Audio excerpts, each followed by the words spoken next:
Good morning.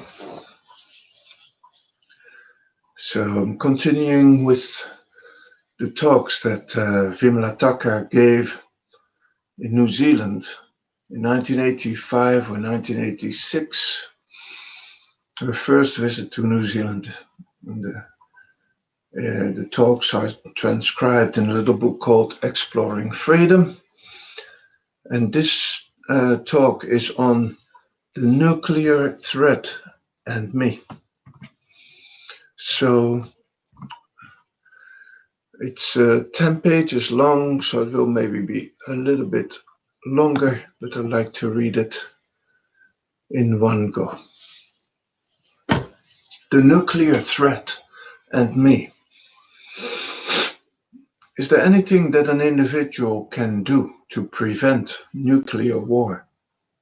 It is most important not to treat such issues superficially, but to go to the very root of the problem. Have we ever made it our concern to discover the roots of war and of violence in human life?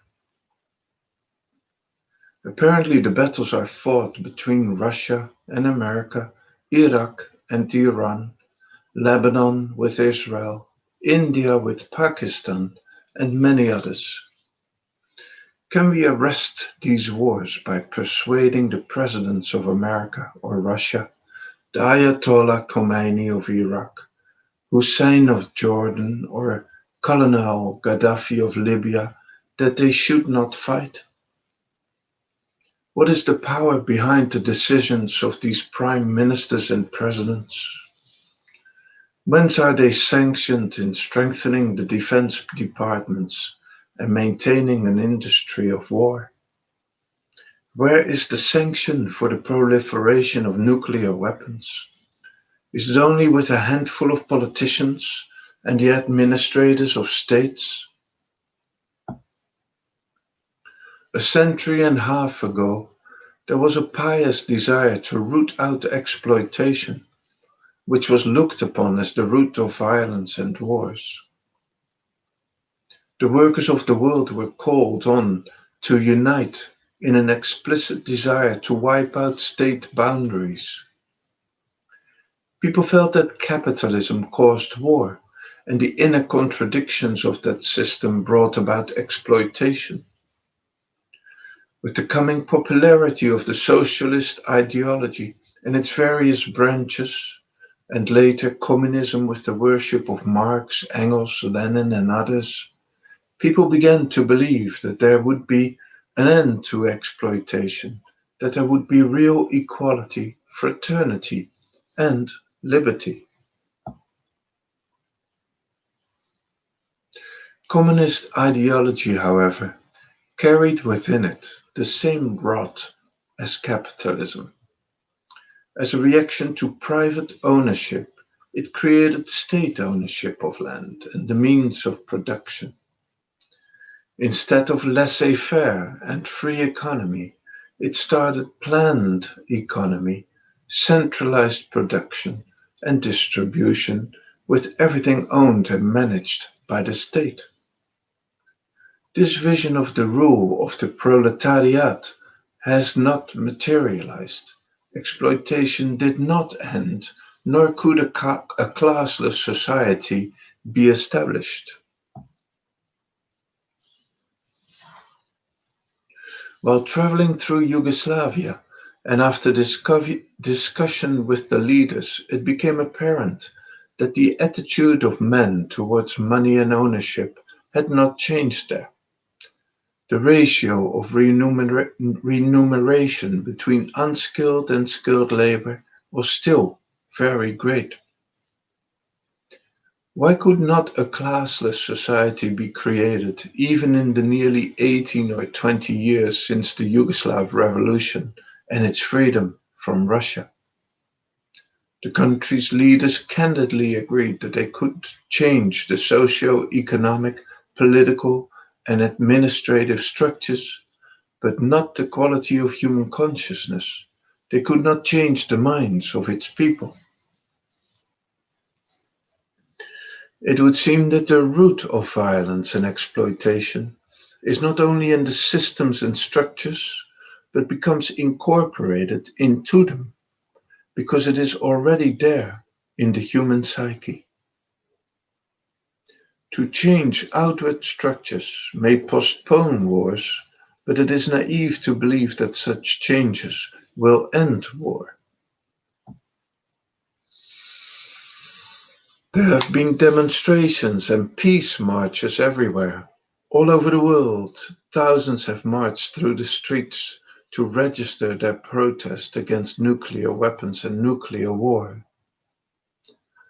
This does impose some non-violent moral pressure on the leaders of the respective countries, but it is like opting for patchwork reforms without touching the texture of human relationship.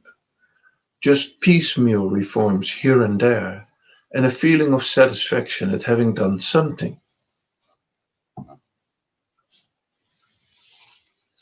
Wars are related to our total way of living, not just to the decisions of a handful of people.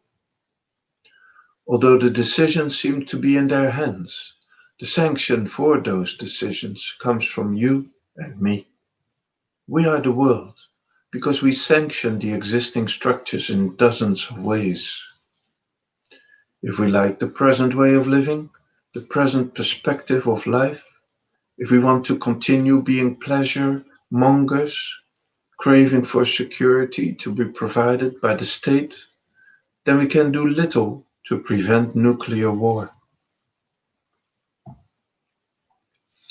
Every country on earth now wants nuclear weapons. Some unhappy developing countries are devoting a lion's share of their budgets to them, which has created a pathetic situation in some Asian and African countries. They want to enroll their names on the list of countries that have nuclear weapons. What an illusion this is in the name of defense, for they know that there is no defense against a nuclear weapon. Even in India, the country of Mahatma Gandhi and the Buddha, members of the federal parliament can be seen vying with one another in argument about the necessity for nuclear weapons. People want nuclear weapons. Those involved in the war industry actually want proliferation of them. There is a huge industry of war in the United States. They sell weapons to Iraq and to Iran, with which they fight each other. They provide weapons for Lebanon and Israel and let them fight. It's a ghastly industry. They talk about God, attend churches, temples, and mosques, at the same time preparing to kill Homo sapiens, our own species. Do you see the callousness and cruelty, the brutality that has contaminated the human psyche? Do not think it is out there, in them, and not in us, not in me. It would be harboring an expensive illusion to feel that we ourselves are free, while the violence, the injustice, the exploitation and wars are somewhere outside, while we are not responsible for them. It is very easy to feel that it is so, easy to indulge in a martyr complex. We have to ask whether we do or do not want wars, if we do or do not want violence. Is there any violence in us and in our daily relationships with one another? Do we sanction violence in our daily life? That is the crux of the matter. It is unpleasant to feel one's own responsibility. It is preferable to feel that one is a victim. The roots of war and violence are in the individual psyche, yours and mine. They appear on the fringes of collective life, social, economic, political, and international, but they cannot be eliminated there.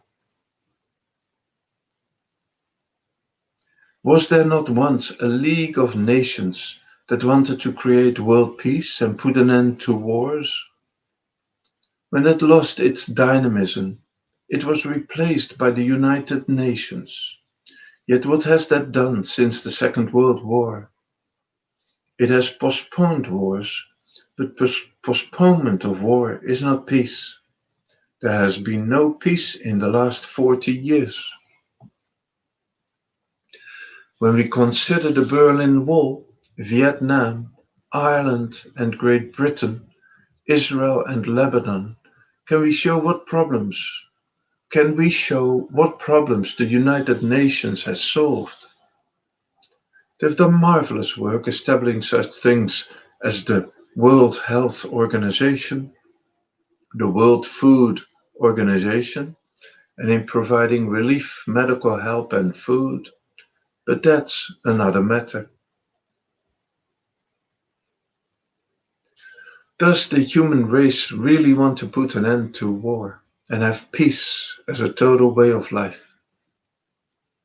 If so, then we shall have to analyze the psychological, economic, political, and cultural dimensions of peace, because peace is a total way of living.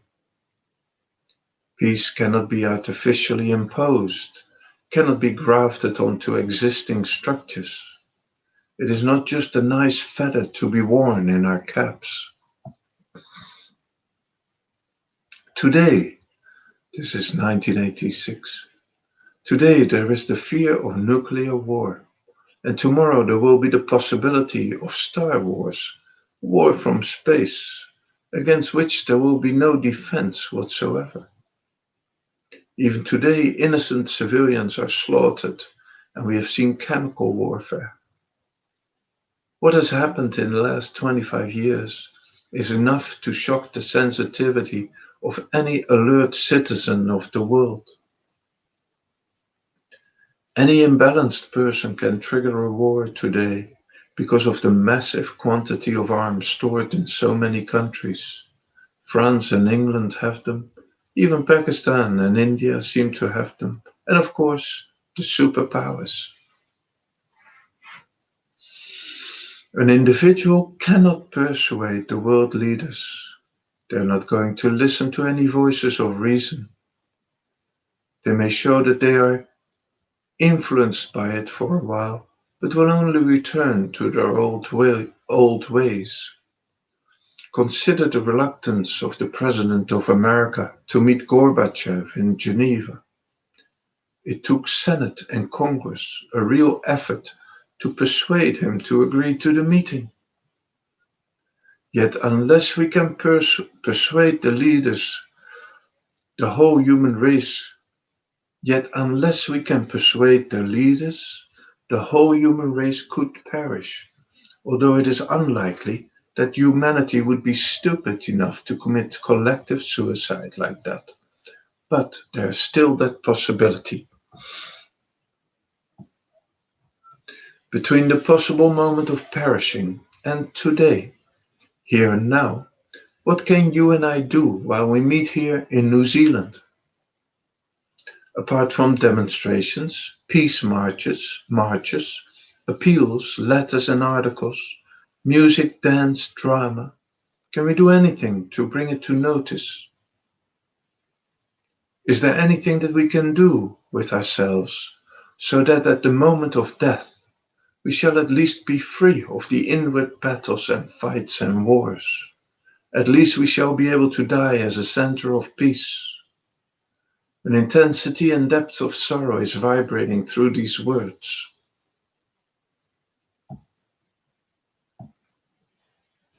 After wandering around the world and working for years in the World Peace Brigade with Martin Luther King, the Reverend Michael Scott, Donald Groom, and many others, one is today in a position to say that the roots of war are within the human psyche and have to be tackled there. You begin with yourself. I begin with myself, irrespective of what is happening out there. Am I willing to let go the present evaluation of life and the value structure of society in which I'm living, and create an alternative way of living for myself, an entirely different way of relating to nature, to human beings, to thought, knowledge, and experience. Am I willing to do that? To go to the roots and eliminate the cause of war, at least from the life of one individual? Through each individual, the human race is taking the journey. Through each individual, the human consciousness is evolving and developing.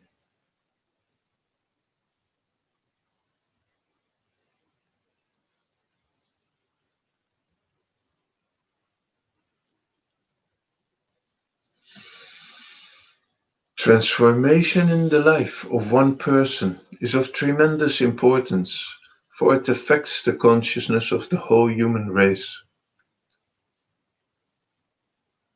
As I cannot do anything about the external symbols and manifestations, I must turn inward and tackle the very roots of violence in my own psyche and set myself free. If it can happen in one individual, it will indicate that it can happen in the lives of all, because we're not separate, we're all one. Is that a deep concern that will allow me to convert my whole life into a laboratory and conduct research there on behalf of the entire human race to discover whether the elimination of violence is possible in words, in deeds, and in thought?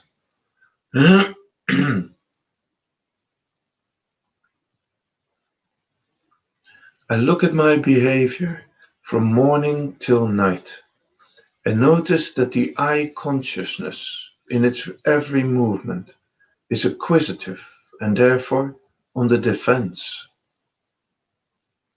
The I consciousness has been trained to acquire and to store, like a squirrel which goes on collecting things. On the physical level, where it is concerned with acquiring food, shelter, and clothes, there is comparison and competition. It is afraid of losing what it has collected, so it has to be on its guard.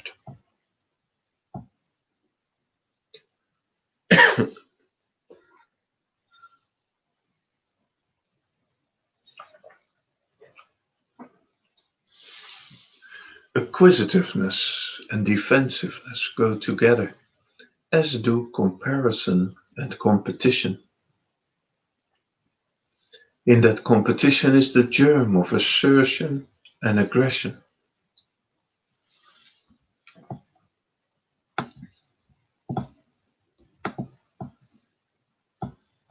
Can you understand that the moment of comparison is really the moment of potential aggression? The I consciousness does not know how to move without an acquisitive motive, ready to protect itself from others who are themselves behaving similarly. It then proceeds to transfer the acquisitiveness, the fear of deprivation, and the desire to compare from the physical to the psychological.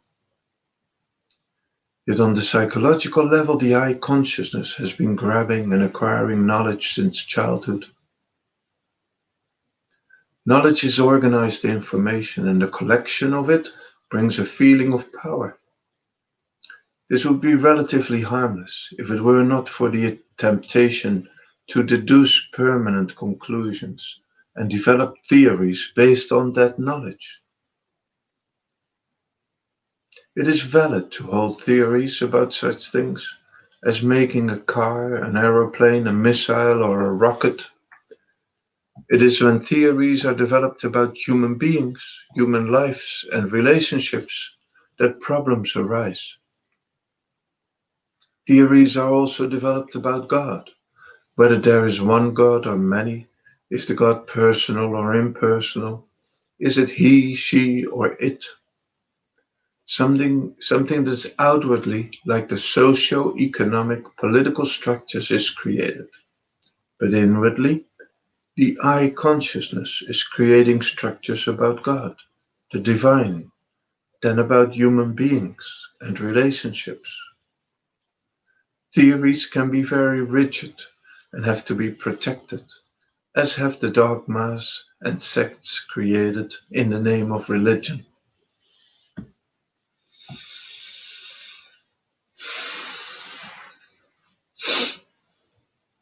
The war between Iraq and Iran is among Muslims. The Ayatollah Khomeini, leader of Iran, is convinced that the Iranian Muslims are superior to the Muslims living in Iraq. The racial government in South Africa feels superior to the blacks in that country.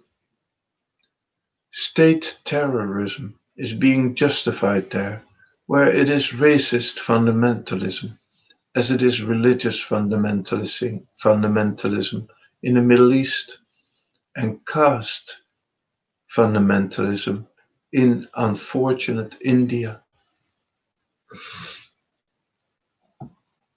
Do you see the roots are in the human psyche? They create external structures, then vested interest in those structures, then inward structures and vested interest in those also. Then there comes propaganda to show how one structure or theory is superior to the other. It may be Hinduism is superior to Islam, or Islam to Hinduism, or the Catholic denomination is superior to the Presbyterians, Methodists, or Protestants. This type of comparison, this competition, is the same thing that we do from morning till night in our daily life, making these collective deductions, theories, dogmas, and that is how war ultimately comes about.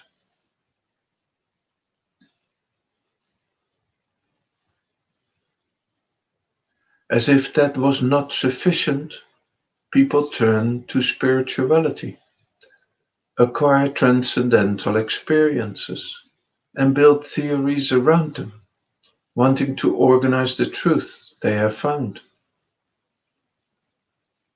In the name of politics, political and economic ideology, religious and then transcendental or spiritual ideologies, we create structures and vested interest.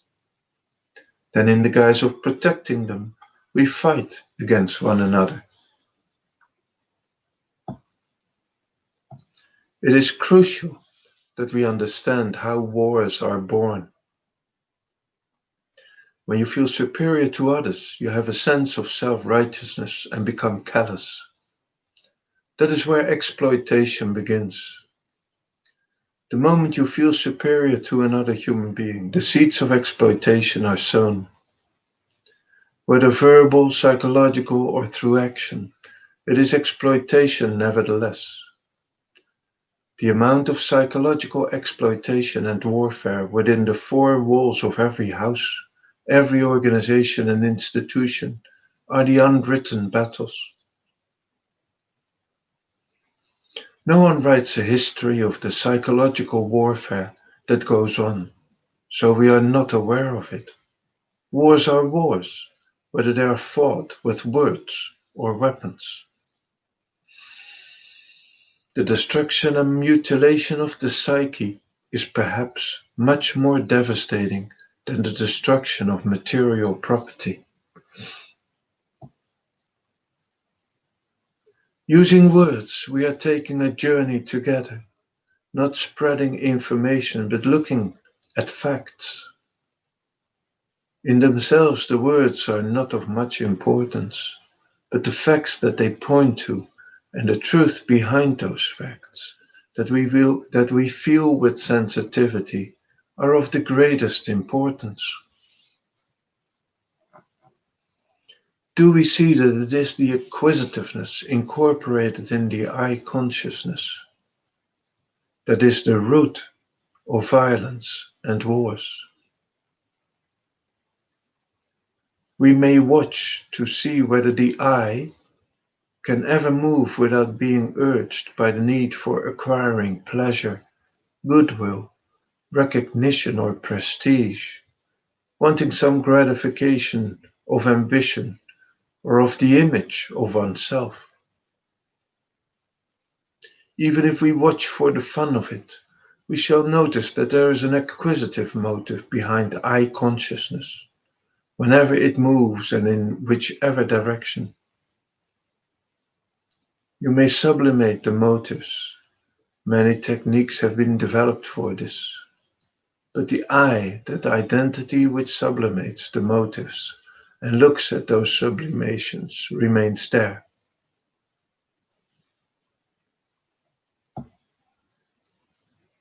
The challenge facing humanity to find is an alternative way of functioning psychologically. Is it possible to dodge the center of the me, not to function from this I consciousness, but from a different dimension altogether? As long as we retain the I consciousness, there will be no end to exploitation and violence. Whether we like it or not, this is true, and there is an urgency in this truth. What can I do to prevent nuclear war?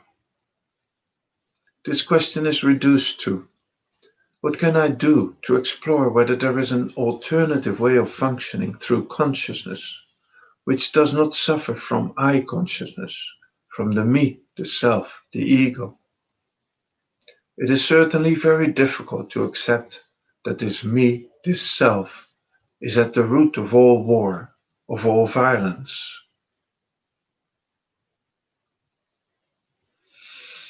Mankind has tried to feed different ideologies and thought structures into this I consciousness.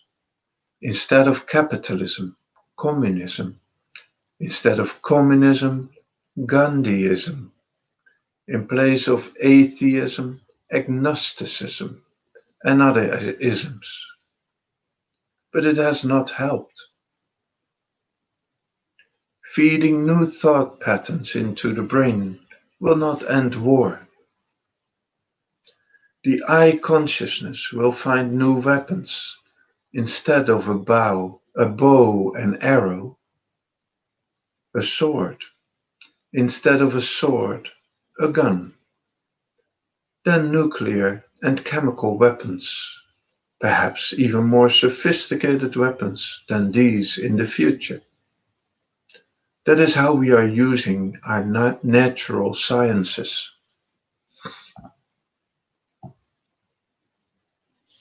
It is a question of a radical revolution in the psyche to empty the consciousness of the total human past so that there is no trace of me, of the I consciousness left.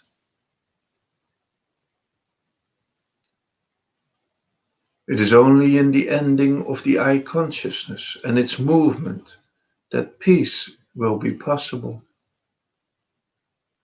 That is why one talks about meditation as a way of life, operating from a consciousness that has no center and no circumference, one that has no past, is unconditioned, unsullied by the touch of thought. In the realm of that non-duality, there will be a different perspective of the totality of life, a different way of relating with one another, not out of fear, but from mutual trust and respect. Then we shall be able to see human beings as expressions of life and not label them by race, religion, or creed. Then we shall not be proud of theories like national sovereignty, which is one of the many political and economic myths we nourish.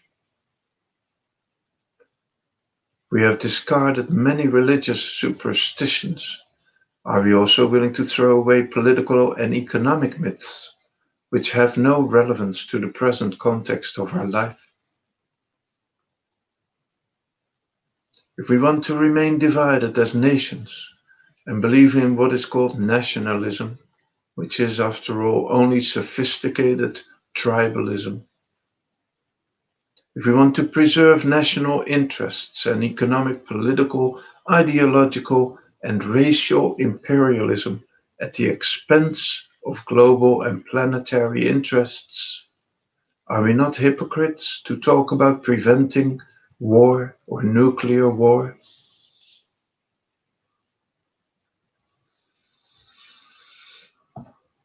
Can nuclear war be prevented?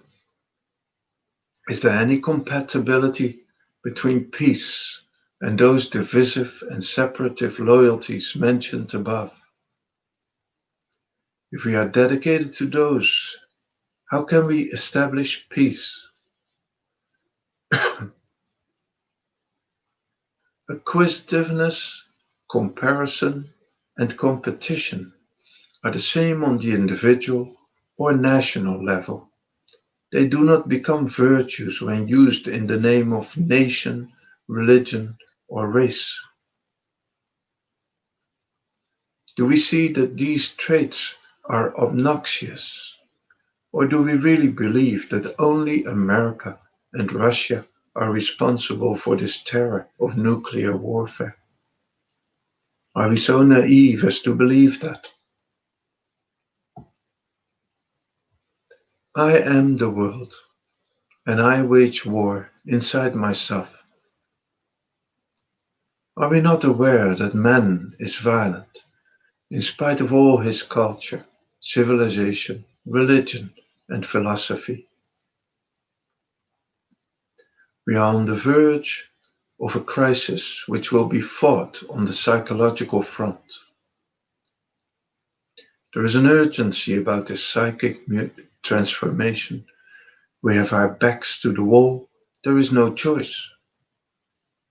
However much the self, the me, that illusory center of the thought structure, may be useful on a material, physical, and sensual level, its mode of operation is proving disastrous. On the psychological level of human relationships, both individually and collectively, it is calamitous.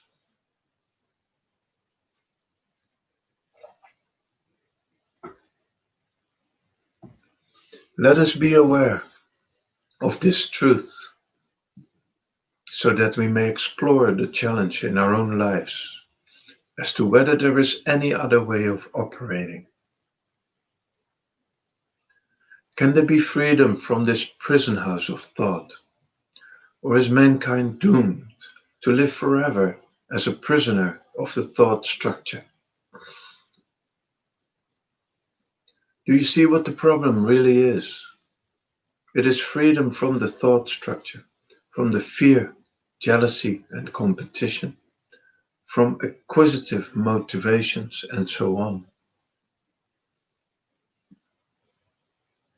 It is all there.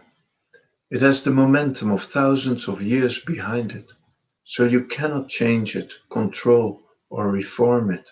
It will defy all your efforts. It already has. So I read that one more time. Do you see what the problem really is? It is freedom from the thought structure, from the fear, jealousy, and competition, from acquisitive motivations, and so on. It is all there. It has the momentum of thousands of years behind it, so you cannot change it, control, or reform it. It will defy all your efforts. It already has. The challenge is to explore if there can be freedom from thought. Explore those horizons beyond the me, which requires great vitality, energy, and fearlessness. If I do that in my own life, then in my humble way, I'm contributing to the evolution of human consciousness and to the peace of this planet.